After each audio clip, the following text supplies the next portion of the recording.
তোমরা কি আমার আবু কথা তাহা বিশ্বাস করবে? মোহাম্মদ আদনান, সবাই রাসূলের বলেছিল জীবনের কিছু কথা যে আমরা তোমাকে আল আমার আমিন মনকে বা শোনান। সত্যবাদী বলে জানি, অবশ্যই তোমার কথা বিশ্বাস করব।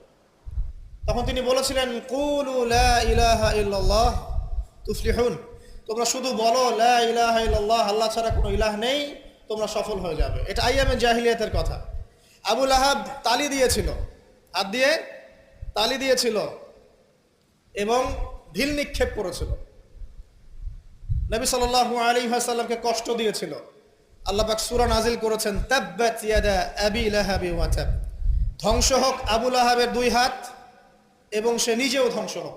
কিয়ামত পর্যন্ত এই পৃথিবীতে যদি একটা মুসলিমও বেঁচে থাকে এবং সে যদি কোরআন পড়তে জানে, সে আবু লাহাবকে এই সূরা পড়ার মধ্য দিয়ে অভিশাপ দিবে ইনশাআল্লাহ তাআলা। এটা নবী সাল্লাল্লাহু আলাইহি ওয়াসাল্লামের শান, তার মর্যাদা। সে শুধু